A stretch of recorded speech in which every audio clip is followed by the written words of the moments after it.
आज की वीडियो में इस मसले को समझने की कोशिश करेंगे कि बहुत सी कंपनियां ऐसा करती हैं कि अपने प्रोडक्ट को बेचने के लिए उसमें इजाफी चीज़ें बेचती हैं। मिसाल के तौर पर बाज़ कंपनियां ये ऐलान कर देती हैं कि अगर आप 2 साबुन खरीदोगे तो एक साबुन आपको मुफ्त दिया जाएगा।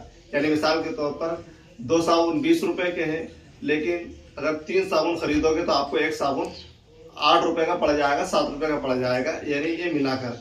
या बहुत सी कंपनी ऐलान करती है कि अगर आप 2 व्हीलर खरीदोगे तो मोबाइल मुफ्त मिलेगा, या फुलर टूथपेस्ट खरीदोगे तो उसमें एक कागज़ निकलेगा और उससे तुम्हारी लॉटरी खुल सकती है, तुम्हें बाहर मुल्क का टिकट दिया जाएगा, कुछ भी हो सकता है।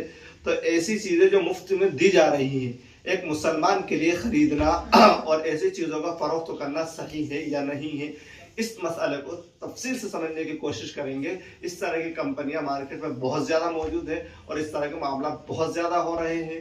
तो अगर आप इस मसले को तफसील से समझना चाहते हैं तो वीडियो को स्किप किए बगैर आखिर तक ज़रूर वॉच करें, और चैनल पर नए हैं तो चैनल को ज़रूर सब्सक्राइब करें, वीडियो को लाइक करें। जी हाँ दोस्तों, जवाब ये है कि उसूली तौर पर चूंकि बाय को, यानी जो चीज़ बेच रहा है, जो कंपनी बेच रही है, उसको हक है कि मबी में अपनी मर्जी से इजाफा कर दे। यानी जो चीज़ बेची जा रही है वो कितनी बढ़ा के दे दे, उसको हक है।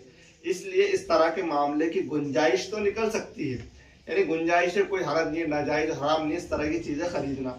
लेकिन ज़ाहिरी तौर पर चूंकि इसमें जुए और लॉटरी की मुशाबहत होती है, इसलिए इस तरह की खरीदो फरोख्त से बचना बेहतर है और इज्तिनाब करना चाहिए। अस्सलामु अलैकुम वरहमतुल्लाहि वबरकातुहू।